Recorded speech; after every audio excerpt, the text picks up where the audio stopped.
Bonjour, on est de nouveau à l'UJC Ciné-Cité et aujourd'hui on a vu, attention,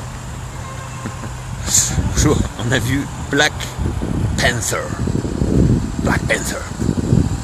la Panthère Noire. Eh oui, la Panthère Noire, pour ceux qui ne connaissent pas, est un personnage Marvel qui date des années 60-66 si je ne m'abuse. Il est apparu dans les 4 Fantastiques pour la première fois. Alors maintenant que la Fox a été rachetée par Disney, on va peut-être avoir droit à Black Panther et les 4 Fantastiques dans un film. Ça, ce serait génial. Mais pour l'instant, c'est pas le cas. Pour l'instant, aujourd'hui est sorti donc le premier film sur Black Panther. Le premier super-héros africain aussi. Alors, beaucoup de gens ont parlé de ça, ça s'est déchaîné sur Twitter, les réseaux sociaux, entre eux. Il y a beaucoup d'enjeux en termes de représentation, parce que les gens aiment bien être représentés, alors que tout ça c'est qu'un film et qu'il n'y a jamais aucun film qui a changé l'histoire de l'humanité ou influencé assez les gens pour leur faire faire une chose ou une autre, ou les rendre meilleurs ou pires. Ça c'est des illusions infantiles un petit peu.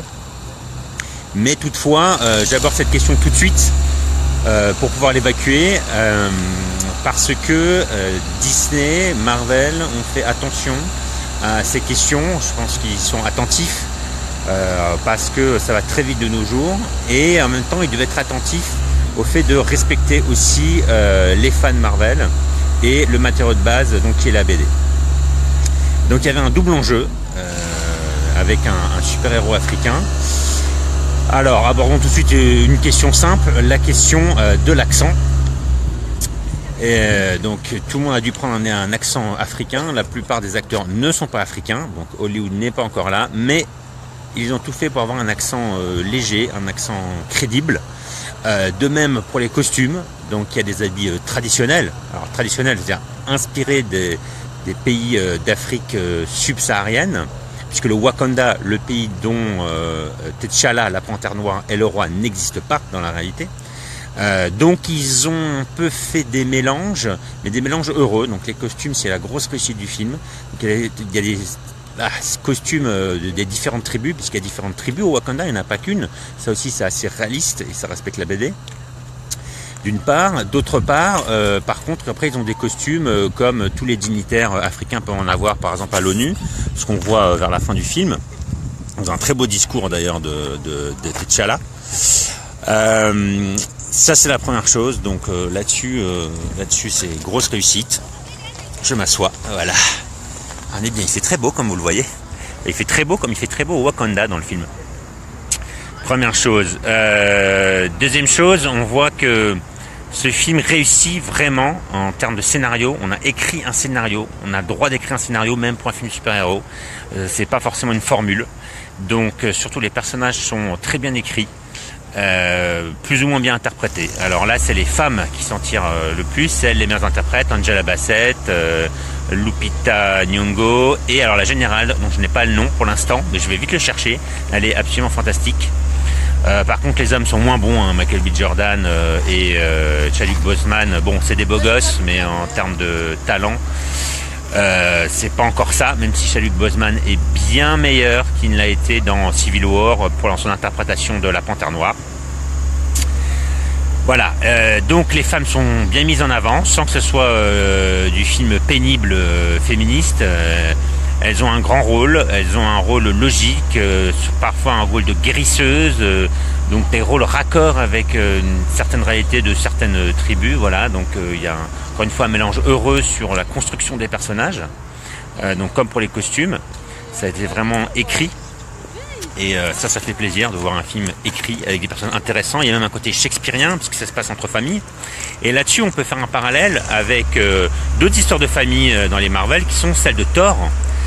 Thor, c'est un peu la même chose, c'est-à-dire c'est un enfant qui doit devenir roi à la place du roi, donc Odin.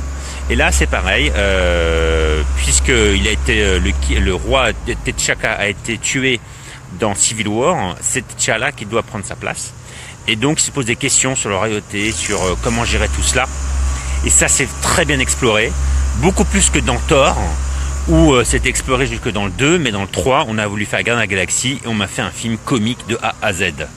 Donc j'avais très peur en allant voir Black Panther que ce soit un film trop comique, un film trop américanisé, parce que c'est quand même un film Disney, hollywoodien, c'est un film américain hein, tout de même, qu'elle allait nous mettre du rap, de la soul partout, alors qu'on nous parle d'Africains, et non. Dès qu'il y a le Black Panther, il y a une musique qui sonne africaine, du moins. Je ne suis pas spécialiste, mais pour moi, qui sonne africaine. En tout cas, c'est pas du rap. Par contre, le méchant qui est à moitié américain, lui a droit aux grosses basses, aux basses de rap, aux basses de trap, de trill, appelez ça comme vous voulez. Et donc, ça donne, comment dirais-je, ça permet également, la musique permet de construire l'image qu'on a des personnages, car il y a des musiques qui leur sont attachées, il y a des musiques qui les soutiennent. Et ça, c'est vraiment aussi très bien fait. Donc la musique joue un rôle, la construction des scénarios, tout cela est mis en parallèle, tout cela a été réfléchi pour une fois. On ne met pas juste des musiques cool, encore une fois comme dans Thor 3 Ragnarok, où on veut juste être cool et sympa parce que c'était la mode avec les Gardiens de la Galaxie. Non, on fait un film sur un héros qui est un héros sérieux pour ceux qui connaissent les BD.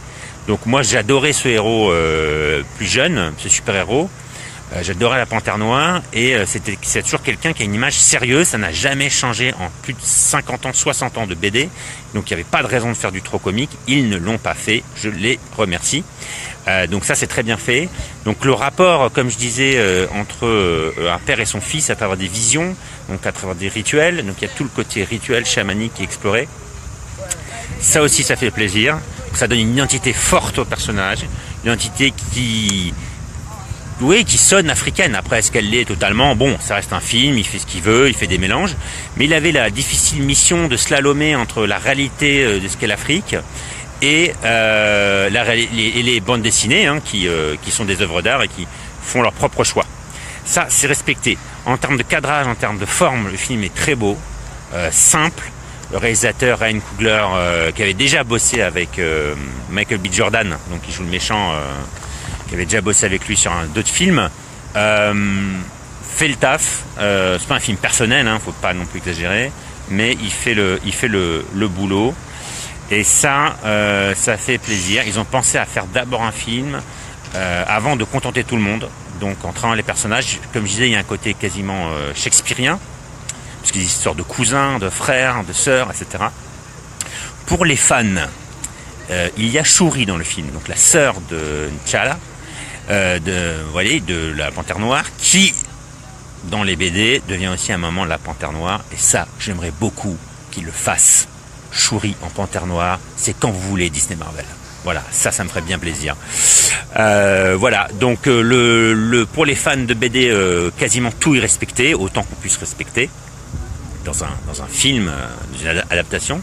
Mais il y a l'herbe en forme de cœur, il y a les différents costumes, il y a Shuri donc, il y a la générale, bon, il y a tout le monde, il y a différentes tribus, il y a le Man Ape, donc le gorille blanc, très bon personnage, je l'ai beaucoup apprécié, j'espère qu'on va le revoir, qui sera utilisé peut-être comme dans les BD, très bon personnage, ce Man Ape que j'aimais aussi beaucoup, étant plus jeune, n'est-ce pas?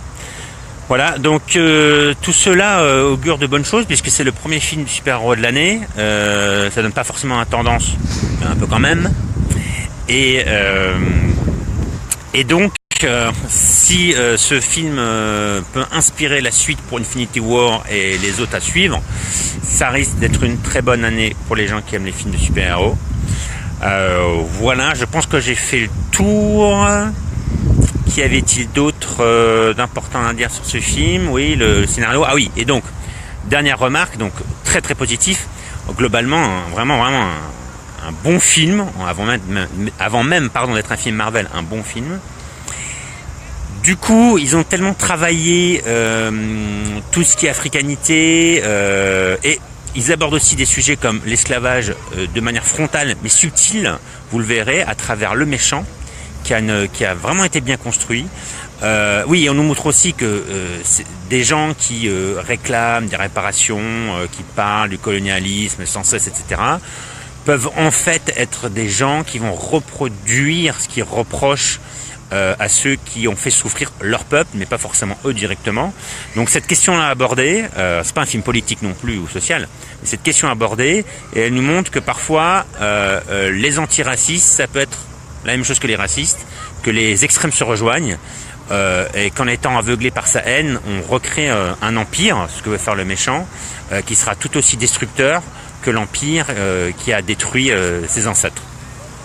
Voilà, donc ça c'est abordé, ça c'est encore une dernière chose très bonne, où les films sont moins coupés au couteau. On a arrêté ces stupidités comme Amistad et la couleur pourpre, qui en fait n'arrangent personne et pour moi attisent les sentiments de haine. Là on commence à faire des films où on pense de manière globale, holistique, où on montre la beauté des cultures, même si ça reste du Marvel.